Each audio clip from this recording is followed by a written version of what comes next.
In Carl Jung's psychology, this is a phenomenon rooted in the shadow, the unconscious part of ourselves we refuse to acknowledge. The fear of not being good enough, the obsession with validation, or the longing to fill a void from childhood. And like a universal law of attraction, the more you force and cling, the further things drift from your reach. In contrast, attracting isn't a hunt.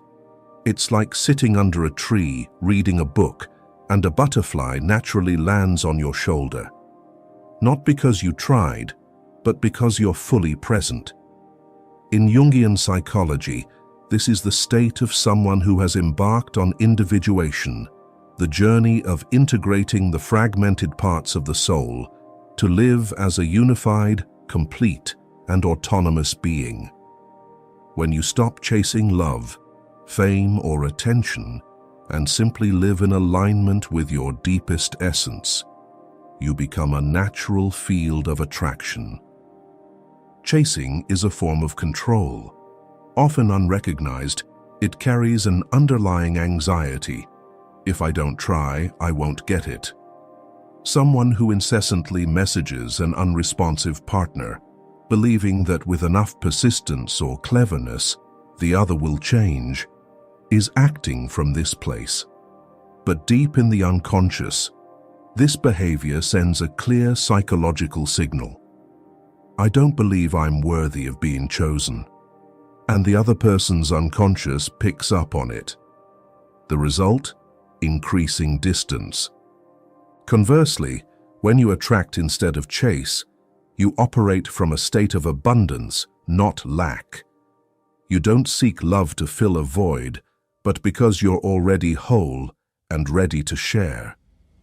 In this state, you emit a frequency that the collective unconscious perceives as safe, authentic, and natural. To understand this better, picture chasing as an unstable flame, flaring up and dying out, dependent on the wind. Attracting, on the other hand, is like glowing embers, steady, warm, and needing no proof. Chasing stems from the persona, the social mask we wear to be liked. But the persona lacks true magnetism. It only creates fleeting, fragile connections. Attracting, however, comes from the self, the true essence, the center of the personal and collective unconscious, that generates a strangely enduring pull. You may have met someone who turns heads effortlessly, charming, attractive, and skilled at making an impression. They draw attention instantly, like a bright light in the dark. But after the initial spark, the connection often fades. That kind of attraction, rooted in skill rather than essence, lacks depth. Then there's another kind of person. They don't try to make you like them. They don't say much or show off. Yet, when they're near, something strange happens. You feel at ease, free to be yourself. That's the energy of someone with inner stillness. No need to prove anything because they're in harmony with themselves. Neurologically, chasing activates the sympathetic nervous system, putting you in a fight or flight state, anxious and unbalanced. You react rather than respond, and this diminishes your magnetism. Attracting, on the other hand, engages the parasympathetic nervous system, where the body relaxes, opens up, and radiates positive energy. This is when you're most magnetic, because you're fully yourself in a state of wholeness. Here's the irony. Chasing may yield temporary results, but they're often distorted, imbalanced connections. You might get attention through effort, but you can't make someone respect or love you that way. Attracting may require more patience, but what comes will be the right person at the right time, born from the interaction of two awakened souls. The shift from chasing to attracting isn't a skill. It's a movement from the ego to the self. When you stop controlling, stop pleasing, stop proving, and start listening to the voice of your unconscious, you'll see that what truly belongs to you cannot escape. And if it leaves, perhaps it was never meant for you. The secret is this: you don't need to do something to start attracting. You only need to shed the layers that aren't you, the masks, the wounds, the expectations others have placed on you. When you return to the primal state of your soul, what belongs to you will recognize you. Carl Jung never taught us how to get something. He showed us how to become something. And once you become yourself, not the version society admires, not the ideal someone else desires, but you, whole and imperfect, what's meant for you will find you, quietly, naturally, right on time. And when you realize you don't need to chase to have, but only need to return to attract, you'll need a compass, an inner map. And Jung left us that through the 7 principles below. Here are 7 profound Jungian principles to help you transform from someone desperate to be chosen into someone who cannot be overlooked, not because you try, but because you've become so fully yourself that nothing can dim your light. Listen closely, for each principle not only changes how you connect with others, but also reshapes your relationship with your soul.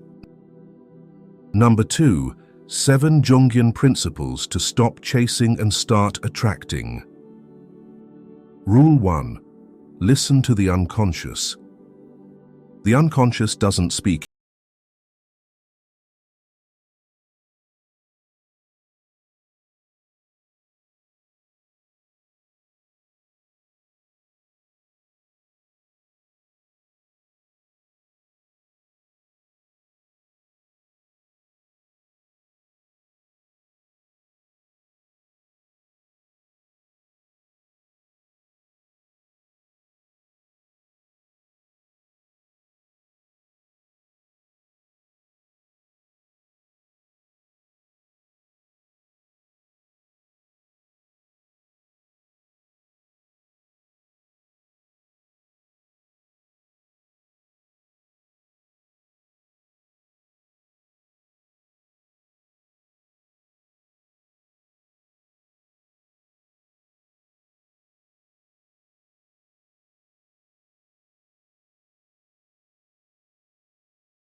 The answer isn't in willpower, it's in the hidden system running behind the scenes, which you've never examined.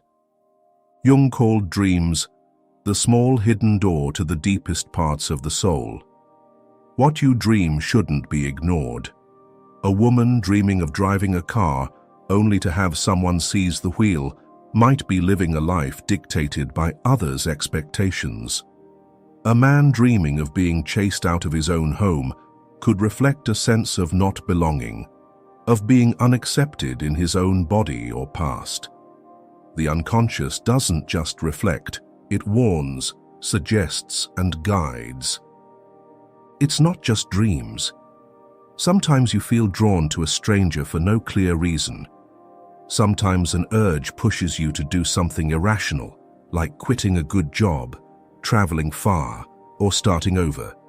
These impulses, if not born from recklessness, are often called from the unconscious, from the self, the deeper essence, trying to steer you toward your true path of soul growth.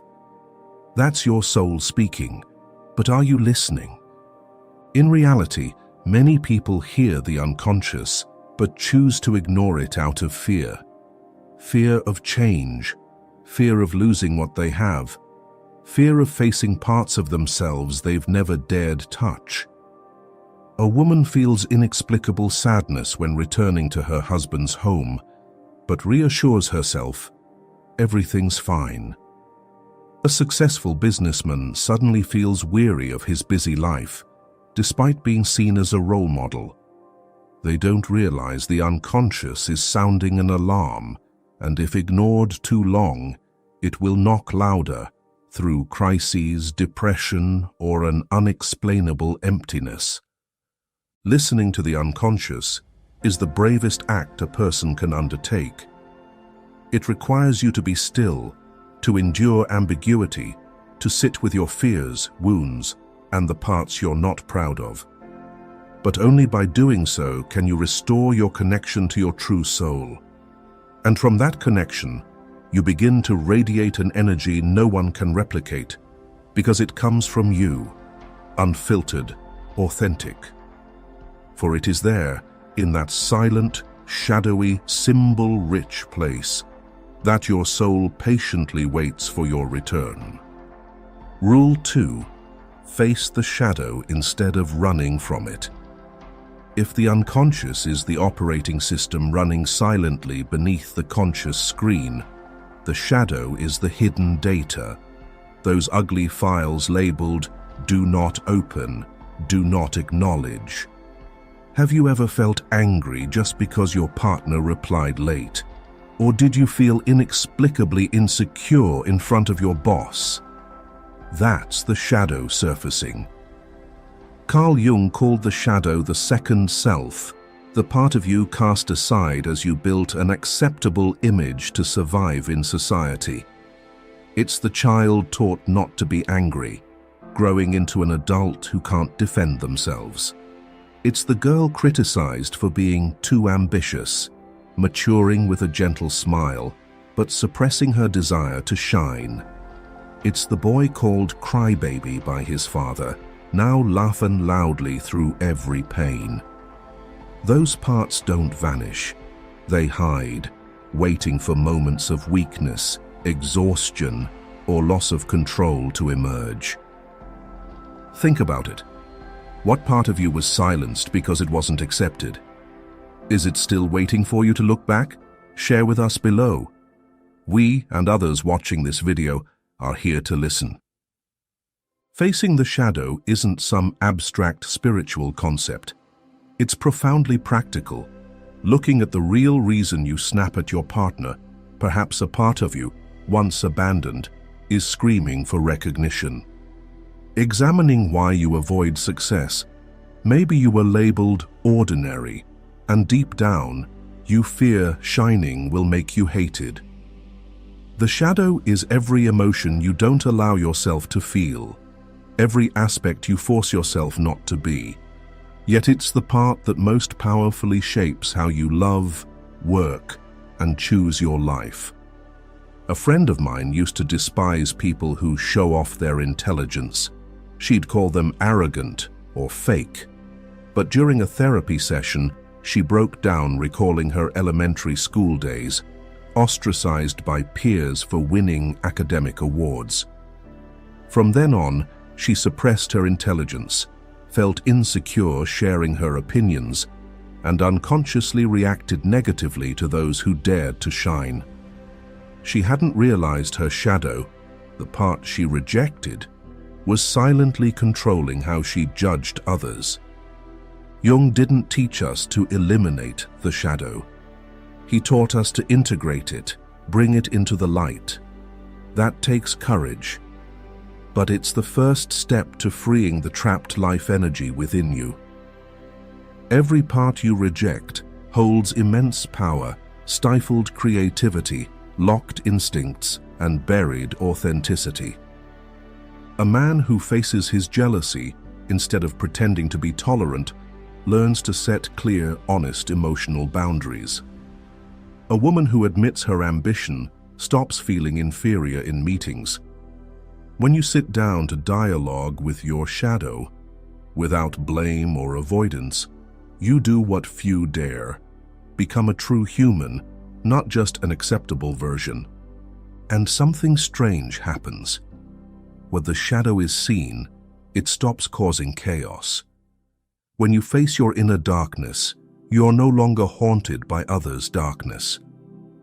When you reconcile with the parts you were ashamed of, you begin to attract people who can love you deeply and authentically because you no longer need them to fill the parts you've hidden. Rule 3. Reconcile with the anima animus. From that moment, the next journey requires even greater subtlety and depth. Learning to reconcile with the opposite gender aspect within yourself, anima for men, animus for women. This isn't just a dry psychoanalytic concept. It's a vital secret to becoming whole, complete, and truly magnetic.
To her inner logic, will, and decisiveness, not to become like a man, but to stop relying on external male figures to feel guided. A man must learn to sit with sadness and empathize without feeling he's losing strength. When this happens, something extraordinary emerges. You stop seeking someone to fill your voids and start meeting others from a place of wholeness. Reconciling with the anima animus is also an act of healing unconscious commands inherited from parents, culture, and society. A woman taught to be soft, agreeable, and gentle may feel guilty for being direct, assertive, or setting boundaries. But the truth is, if she doesn't embrace her animus, she'll always need someone else to do it for her, falling into vulnerability, dependency, or choosing the wrong partner. Conversely, a man raised to believe tears are a weakness buries his anima, becoming harsh with himself, rigid, cold, unable to empathize. But the truly strong man doesn't fear his weakness, and the truly strong woman doesn't fear her strength. Picture that music again.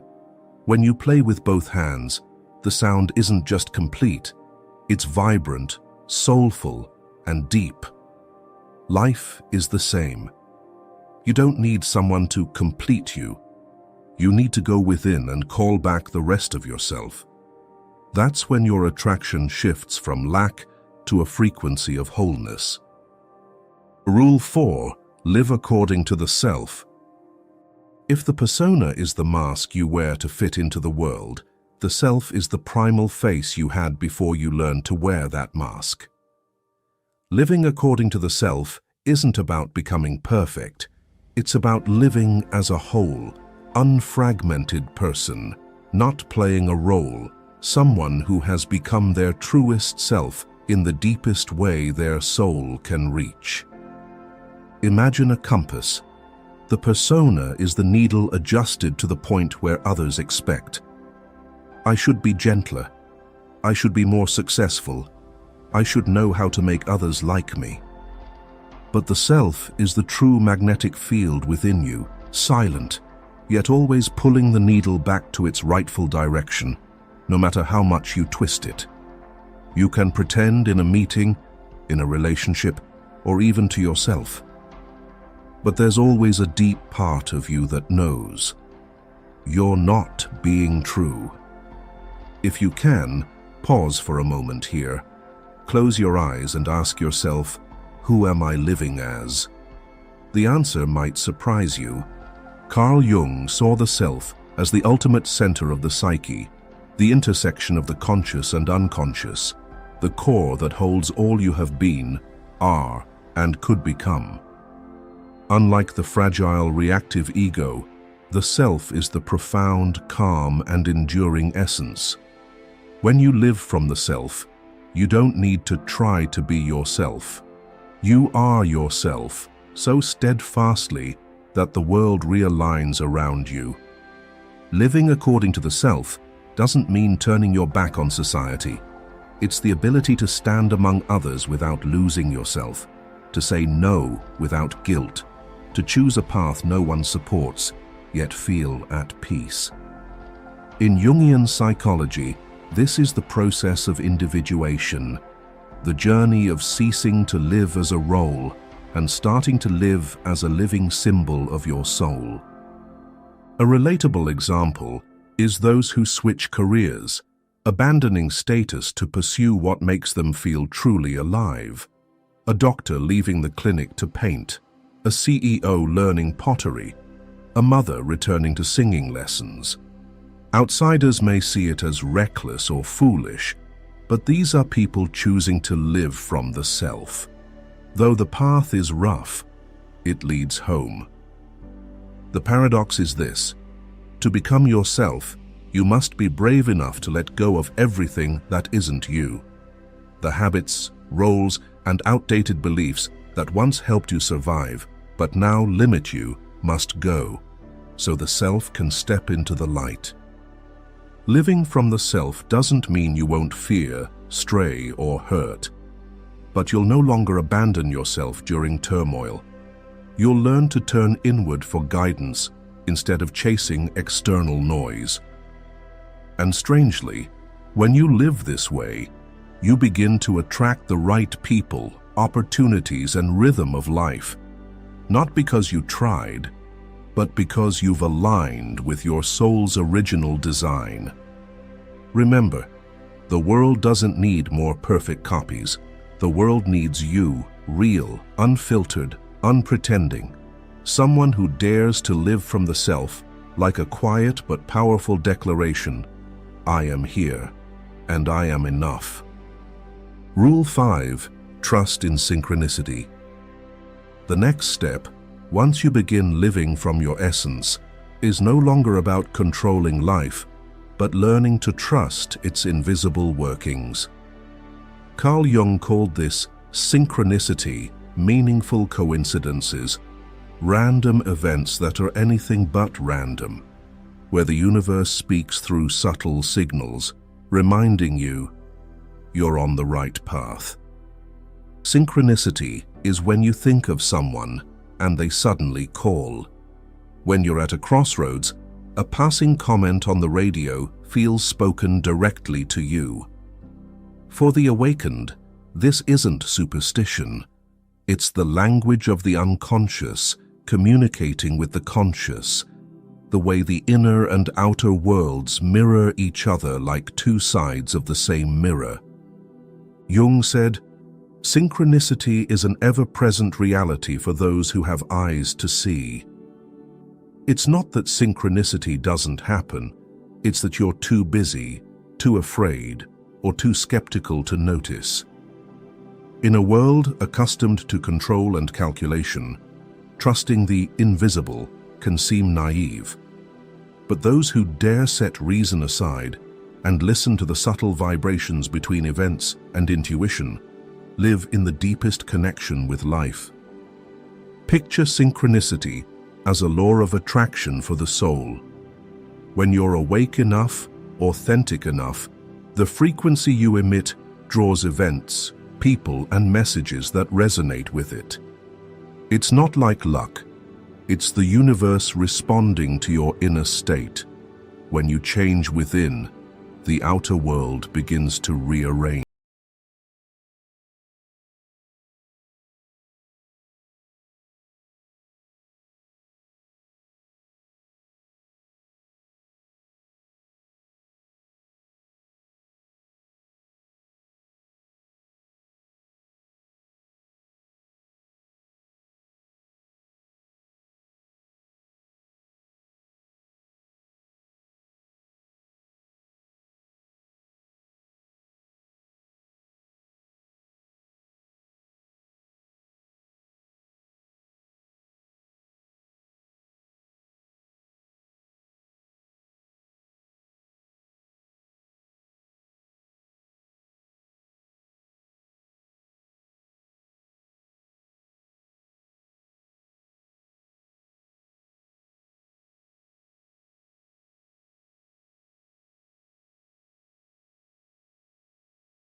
You don't create synchronicity. You just need to be awake enough not to miss it. Synchronicity isn't luck. Luck happens to you. Synchronicity happens with you, between you and the world, your inner state and its outer expression. It's like two strings vibrating in unison when only one is plucked. It happens only when their frequencies align. That's why synchronicity is a gift reserved for those who don't live out of alignment with their essence. So, trusting in synchronicity isn't about abandoning reason, but expanding awareness beyond linear logic. It's living in a state of complete listening, where every experience, however small, could be a piece of a larger message. Those who see these pieces don't live a life pushed around. They live a journey guided. Do you remember the last time something coincidental happened that gave you chills? A stranger's words, a billboard flashing by, a message from the past? Revisit that moment. The universe may have spoken. The question isn't, does synchronicity exist? It's, are you living authentically and wholly enough to align with it? Rule 6. Practice inner stillness. And then, as you begin to hear the whispers of synchronicity, you'll realize the key isn't to rush to understand everything, but to learn to sit with it. Meaningful coincidences only appear to those who've learned inner stillness. Not the silence of lips, but the deep quiet within thoughts, where the mind stops chasing and the soul can finally breathe. In today's world, where noise is the default rhythm, inner stillness feels almost alien. We fear it, like a soundless room. Silence unsettles many because it amplifies the buried voices, fear of abandonment, unanswered questions, and emotions suppressed from years past. But that's why stillness isn't emptiness. It's a sacred room where truth waits to be heard. If you're reading this, give yourself a few seconds to do nothing. Just be still, as if stepping into that room, and listen to what whispers within you.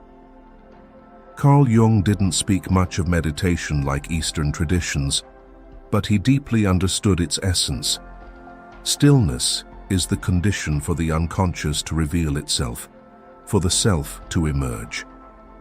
It's the moment you stop controlling your mind and simply observe, be present, and witness.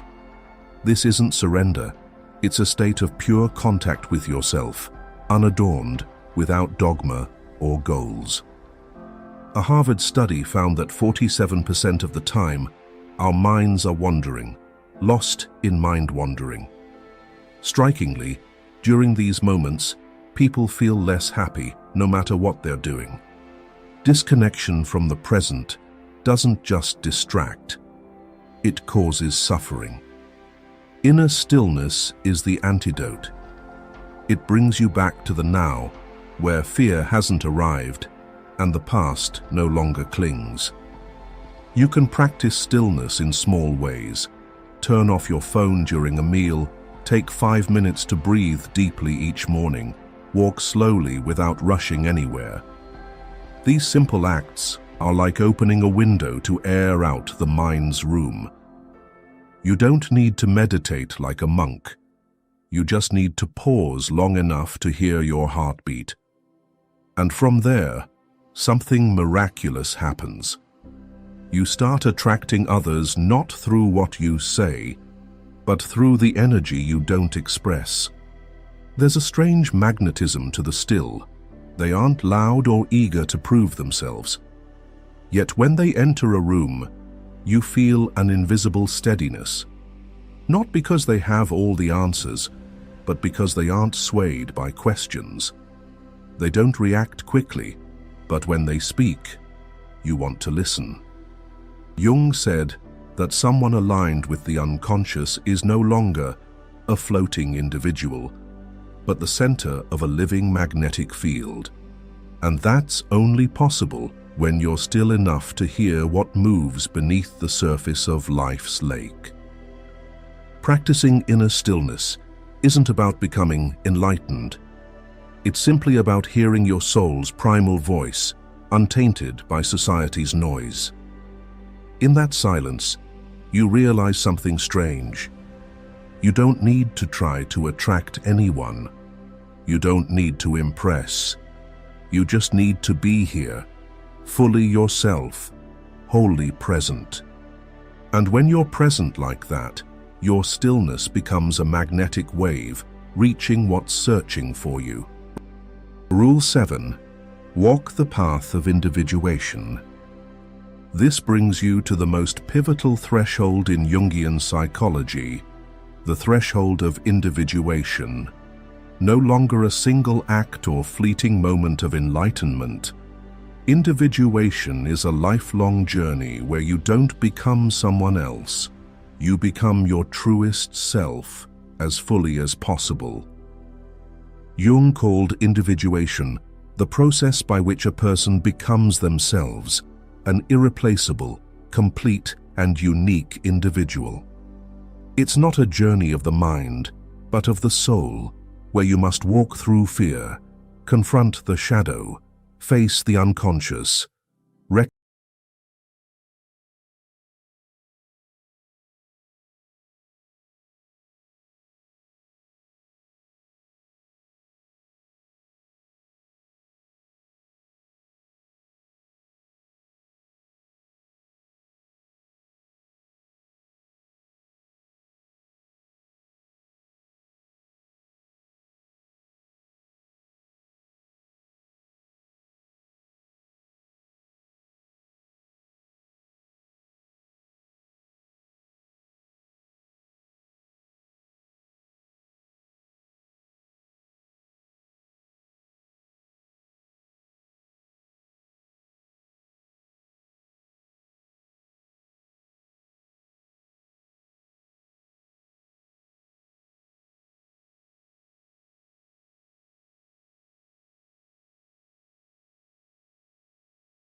easy listening hits for the market, but raw, honest, bold songs like My Little Love or Easy on Me, reflecting a fragile yet earnest inner journey.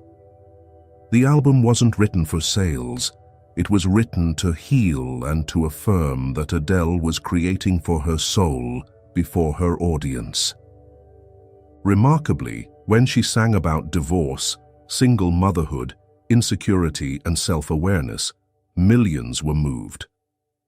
People didn't come to her music for a star. They came for a courageous voice touching their souls. Adele no longer sang to be loved. She sang because she'd finally found herself.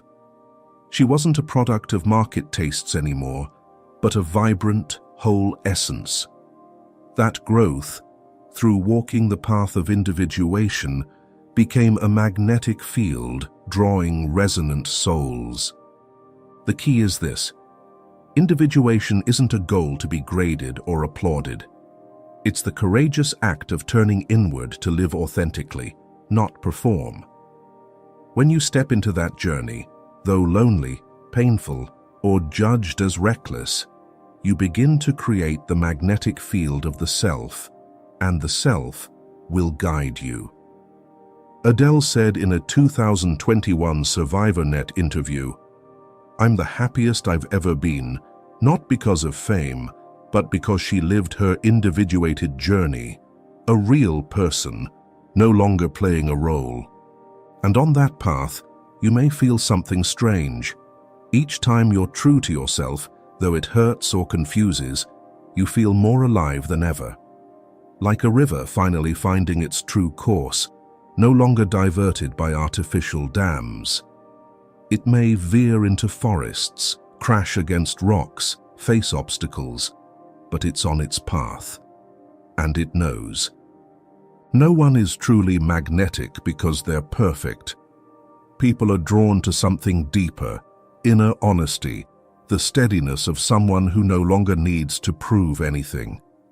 In a world weary of chasing, pure presence becomes the strongest magnetic field. Individuation isn't for the masses. But if something stirred within you, like a river starting to find its flow, then perhaps you're ready to take the next step. Hit like if this resonates with you, and subscribe to join us on the next steps of this journey back to yourself. We'll walk with you, step by step, as authentically as possible.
us with whips, but with the sense that, if we don't conform, we will become wrongdoers. Guilt is one of the tightest shackles. It makes us say yes when our heart says no. A mother goes to yoga to care for herself, but feels guilty for abandoning her child. A young woman refuses a friend's request, then loses sleep, fearing she'll be seen as selfish. These feelings do not reflect reality, but the hidden orders society installs in our minds, forcing us to live according to a model called good. If guilt keeps us in the past, fear chains us to the future. Fear of rejection, fear of losing affection, fear of not being recognized, all prevent us from living authentically, making us adopt a safe version of ourselves to be accepted. Someone afraid of abandonment may humble themselves to the point of accepting disrespect, just to keep the other person from leaving. But at that moment, they are no longer loving, they are simply living in fear of loss. Jung once said, "What you resist persists." The more we avoid, the greater fear becomes, and the more it controls us. Expectations are also a kind of chain. No one forces us to succeed according to standards, but we still pursue this field of study, that career, marriage at that age, simply because everyone believes that's right. A young woman chooses to become a doctor, not out of love for healing, but because her family believes it is a prestigious profession, and so she becomes trapped in a proper life that feels empty. Power today no longer comes from swords, but from the ability to make others voluntarily bow. Those who wish to control you need not shout. Just one tear, a sigh, or the phrase, "After everything I've done for you," is enough to make you feel guilty for walking your own path. This is a form of soft emotional violence. It leaves no wounds on the skin, but it erodes the soul. Imagine holding a candle in the wind. The more gusts blow, the more the flame flickers. Without the shield of awareness, that flame will go out. But emotions are not the enemy. Emotions are part of what makes us human. The problem only arises when they lack boundaries and wisdom, becoming open doors for manipulation. You may have postponed a plan because your friend was too sad, or lent money despite unease, just to avoid being called cold. Such decisions gradually turn you into a puppet of emotions. Jung warned, those who are too sensitive, too empathetic, are often the ones most vulnerable. I once heard a friend share her work experience. She was always ready to help, never refused. Gradually, colleagues got used to asking her to do extra reports, her boss to assigning urgent tasks at the end of the day. At first she thought it was responsibility, but eventually she burned out, lost sleep, and fell into depression. What awakened her was not a scolding, but a colleague's words. "Have you noticed? People only come to you when they need something, but when you're sad, no one stays." At that moment, she realized she had been chained by guilt and compassion. Invisible chains are not easy to see, but everyone feels them. They appear when we feel guilty for protecting ourselves, in the fear of abandonment, in the pressure to live by expectations. Only when we recognize them do we have the chance to break free. Jung never advised us to become heartless. He reminded us that inner freedom begins with illuminating the shadow within, so we are no longer unconsciously controlled like puppets. If you realize you are carrying these chains, don't rush to blame yourself. We all grew up in environments that nurtured guilt, fear, and expectations as standards. But starting today, you can begin to observe. Breaking free does not mean denying emotions, but distinguishing between what is genuine and what is a shackle placed by others. And when you dare to look directly, you will enter a deeper journey, the journey Jung called facing the shadow. Do not ignore the signs of the shadow that Jung warned, for it is precisely in these invisible chains that your soul is whispering that it is time to awaken. If you silently accept, the shadow will continue to control. But if you dare to face it, you will realize it is not a sentence, but an invitation to return to your true self. And this is the beginning of the spiritual awakening journey Jung wanted us to experience. If you are ready to break free from the invisible chains and reclaim inner freedom, leave the word awakening in the comments as a sacred mark you send to yourself and as an invitation to those walking this path alongside you. Number 2. The trap of excessive empathy. When those invisible chains bind us, we easily lose the boundary between ourselves and others. At that moment, another trap silently appears, the trap of excessive empathy, where compassion is no longer liberating but becomes a new shackle. There is an uncomfortable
yield. A co-worker complains, and we take on their tasks despite being overloaded. A lover sulks, and we compromise to keep the peace. Gradually, we live like drifting leaves, blown by the winds of others' emotions. Jung believed humans need wholeness, where heart and reason walk side by side. If we live only by the heart, we drown in emotion. If we live only by reason, we become rigid. Yet many believe unconditional empathy is the peak of love. In truth, love without boundaries quickly turns into dependency. In relationships, empathy must come with boundaries. A wife may understand her husband is tired, But that doesn't mean she must carry all his responsibilities. A friend may listen, but does not need to sacrifice all their time. Because if there is no stopping point, empathy becomes self-destruction. On airplanes, attendants always instruct us to put on our own oxygen mask first before helping others. Empathy works the same way. If you have no breath, your help will only be exhausted sacrifice. Jung once said, "The meeting of two personalities is like the contact of two chemical substances. If there is any reaction, both are transformed. But for a healthy transformation, both must retain their essence. If one loses shape, the reaction becomes destruction." True empathy is not dissolving into others, but standing beside them while remaining rooted in your own being. You can hold someone's hand when they fall, but that doesn't mean you must fall into the abyss with them. You can listen to pain, but you don't need to make it your own. For if everyone carried all of others' pain, who would have the strength to keep their own light?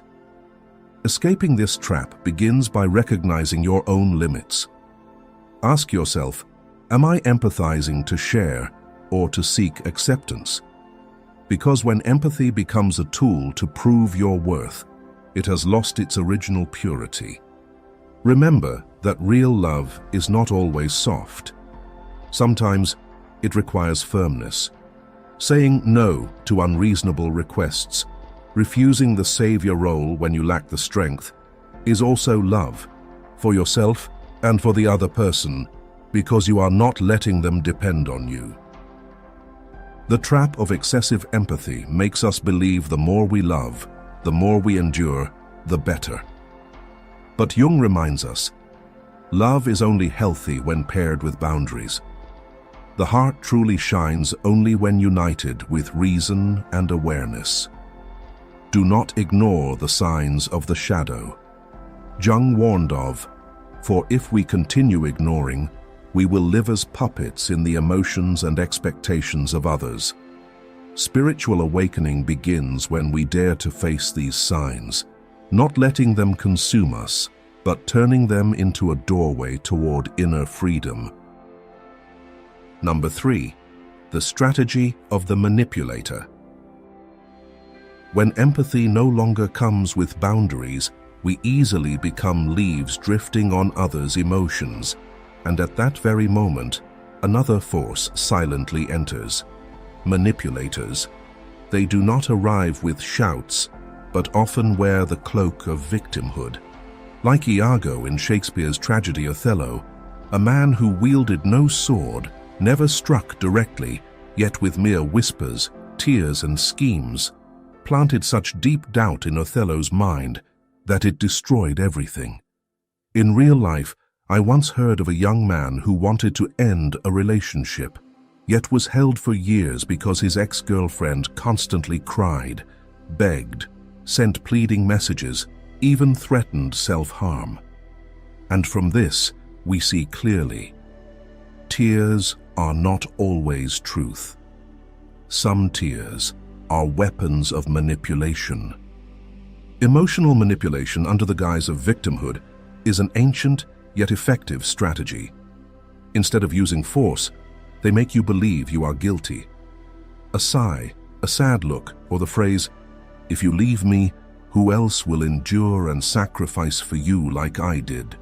all can become chains binding you. The goal is clear: to blur your reason, make you doubt yourself, and gradually become dependent. Carl Jung once warned, "People will do anything, no matter how absurd, to avoid facing their own souls." Manipulators are exactly that. Instead of confronting their inner shadow, they choose to play the role of the suffering, so others bear the burden for them. Imagine playing chess. You think you are in control, but in truth, every move is dictated by your opponent. A tear, a subtle reminder, is enough to redirect your play. This power is dangerous because it does not force you, It makes you willingly give away your freedom. You see this in many relationships. A family member constantly reminds you of their sacrifices, making you live in endless guilt. A coworker always complains, turning you into an emotional garbage bin, forcing you to shoulder both their work and their moods. In each case, you believe you are being kind, compassionate. But in reality, you are letting someone else hold the reins. Why do we fall into this trap so easily? Because deep inside we all carry fears. Fear of hurting others, fear of being called heartless, fear of losing love.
The shadow, helping you see what is love and what is manipulation.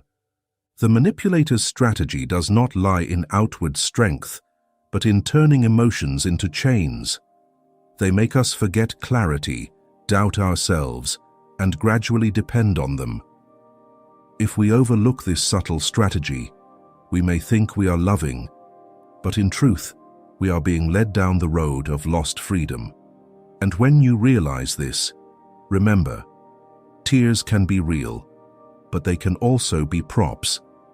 Only when you keep the flame of awareness alive can you see clearly what is true love and what is an emotional game.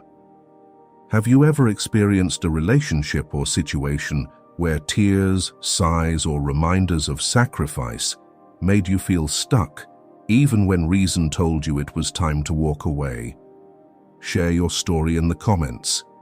Sometimes, simply telling it frees not only you, but also offers someone else a mirror to recognize and escape the invisible chains binding them. Number 4. Illusions in relationships and society. Once we recognize the strategies of emotional manipulation, we may think escaping will be easy. Yet the shadow does not only appear in tears or reproaches, it also hides within the subtle illusions of relationships and society. These illusions are sweet, reasonable, so much so that we hardly notice they too are chains, like a golden cage. glittering on the outside, but imprisoning within. Some relationships look like love on the surface, but in truth are sweet prisons. When love lacks boundaries, it becomes a burden where one person must strain to keep both afloat. The giver gives endlessly, sacrifices endlessly, until they can no longer tell the difference between love and exploitation. A relationship that only exists as long as you keep giving is not love. It is one-sided exchange. In psychology, there is a concept called trauma bonding, a bond formed through repeated cycles of harm. People are bound not by true love, but by the alternating cycle of pain and relief. The other person may hurt you, but then show brief care. The sudden switch from coldness to tenderness confuses the brain, creating an emotional addiction. This is one of the most dangerous illusions, mistaking dependency for real love. Illusions grow more subtle when cloaked in social norms. You may have experienced someone congratulating you with a hollow smile, their eyes cold. You may have heard friendly jokes that were actually ridicule. You may have felt relief when a certain person was absent, because if they were present, the atmosphere would turn heavy. These are all signs of shadow creeping in, relationships that do not nourish but drain. They do not arrive as monsters but hide behind polite gestures, making them hard to name. Carl Jung once emphasized, "The privilege of a lifetime is to become who you truly are." But in the illusions of relationships and society, we are often pulled away from our true selves. Instead of living by the inner voice, we gradually live by invisible rules. Always sociable, always kind, always smiling even when hurt. These illusions are like warped mirrors, reflecting false images of ourselves. I once heard a woman share her experience working in what seemed like a friendly team. The day she was promoted, everyone congratulated her. But just weeks later, whispers began that she was only good at flattering the boss, that her success wasn't real talent. She had barely stepped out of the celebration before facing invisible knives. That too was a shadow, the illusion of friendliness that was actually hidden envy. If you observe carefully, you'll see the signs of shadow are not always loud. They often appear in the smallest things: a look, an absence at just the right moment, a half-serious joke. The moment you begin doubting yourself, the shadow has succeeded. In a society that praises false positivity, these illusions hide even more easily. People urge, always be cheerful, ignore small things. Yet sometimes those small things are the cuts that constantly erode the soul, like dripping water wearing away stone. The difficulty is that we rarely dare name them, because to name them means to face the truth. Not all relationships are healthy, not every smile sincere, not every presence brings light. But Jung wanted us to be brave enough to see, to recognize that these illusions are signs we must heed. You may ask, how to escape these illusions? The first step is to trust your intuition. If you feel relief at someone's absence, that is an important signal. If you leave a conversation feeling heavy, trust that feeling. Intuition is the language of the soul. It recognizes shadow before reason can analyze. Second, ask, does this relationship nourish me or only drain me? A healthy relationship does not make you an endless provider, but is where both grow. And finally, dare to cut off relationships based on illusion. True freedom is not about being surrounded by many, but about being yourself without pretending. Illusions in relationships and society are part of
others, but in mastering yourself.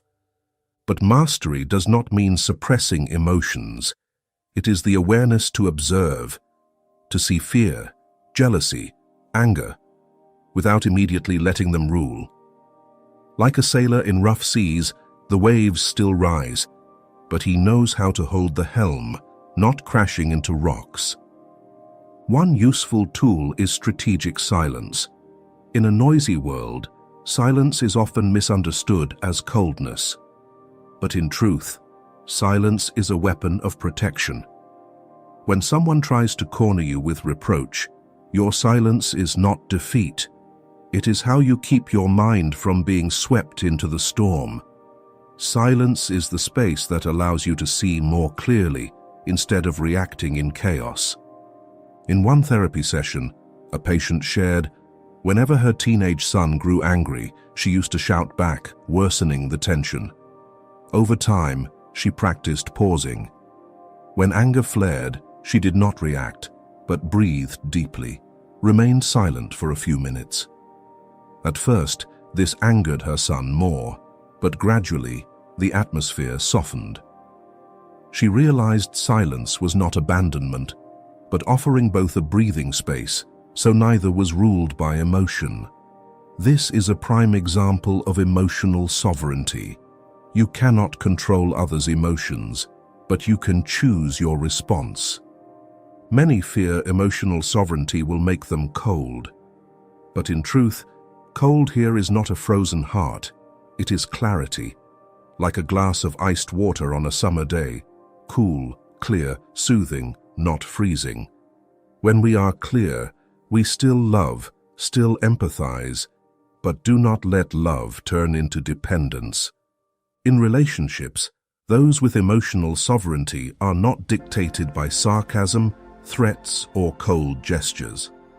They know which feelings are theirs and which are others' baggage. Instead of carrying it all, they return responsibility to its owner. This is the maturity Jung called individuation, when each person learns to stand in their own being, not dissolving blindly. Still, reclaiming emotional sovereignty is not an easy path.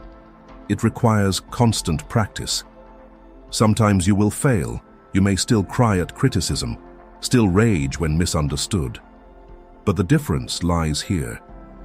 You realize, this is the moment I'm losing the helm. And at that moment, you are already beginning to reclaim mastery. A simple yet powerful practice is pausing for 3 seconds before reacting. When someone provokes you, instead of snapping back, breathe deeply, count silently to 3, then respond. 3 seconds may seem brief, but enough to separate you from impulse, allowing choice instead of being swept away. This is also a form of strategic silence, silence to choose, not to avoid. What Jung wanted us to understand is this: the shadow always seeks to control us through emotion. But once we reclaim sovereignty, the shadow has no entry. Emotional sovereignty is not a wall of separation, but a lamp illuminating what is shadow within and what comes from outside. And when you keep that sovereignty, you discover something miraculous. You no longer need to control others to feel safe. Your safety lies not in anyone's hands, but in your own. And that is true freedom. Do you think silence always means weakness or indifference? Or is it, in truth, the quiet strength that keeps your mind steady, untouched by others' storms? If you too believe emotional sovereignty is the foundation of true freedom, leave a like as your affirmation that you are choosing self-mastery instead of letting others steer you. Number 6. Individuation, the journey back to the self. Emotional sovereignty helps us hold the key to our own home, no longer letting anyone walk in and out freely. But keeping the house safe is only the beginning. The larger question is, inside that house, Who are we truly? And this is where the journey of individuation, returning to the self, begins. After learning to guard emotional sovereignty, we are like one who has built a strong fortress to protect against outer storms. But the fortress is only a shell. More important is, within it, who are we? When the door closes, we face ourselves, with nowhere to run. And that is when the journey Jung called individuation, the return to the true self, begins. Individuation does not mean becoming emotionless. Jung never taught us to switch off the heart or deny feelings. He taught awareness, to look directly at what stirs within without rushing to cover it. It is the courageous process of removing the social mask, persona, worn for years to be accepted, to fit in. At the same time, we must learn to face and accept the shadow, the dwelling place of fear, anger, selfishness, and the parts of ourselves we denied. Only when both persona and shadow are seen and integrated do we move closer to wholeness. I recall a woman sharing in group therapy. For years, she lived as the dutiful daughter in her parents' eyes, the good wife in her husband's eyes, the perfect mother in her children's eyes. She never admitted she sometimes wanted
silence deepens, and we are left only with ourselves. The climb is steep, with falls and moments of wanting to quit. But at the summit, we see the whole view, shadow and light, mask and true face, and most importantly, we see we were never lacking, only hidden. In his therapy sessions, Jung observed, "Patients do not suffer because the shadow exists, but because they refuse to see it." A man may build a lifetime image of success, yet fall into depression after one small failure, because that failure stripped away his persona, exposing the fragility he most feared. Only when he admits weakness is part of him does the depression begin to lift. This proves individuation is not theory, but a real path of healing. The challenge of this journey is its solitude. No one can walk into your depths for you. Others can accompany, listen, shine light. But the final door, facing the shadow, you must open yourself. Thus many turn away, choosing to keep playing the roles of kind person, happy person, instead of bravely asking, if I no longer needed to please anyone, who would I be? But Jung believed, only when we answer that question do we truly live. Individuation does not promise an easy road. It does not give instant safety, but grants inner inviolability. After this process, you are no longer bound by recognition, no longer afraid of rejection, no longer shattered when someone leaves. Because you know your true self does not depend on anyone's gaze, it is already a complete universe.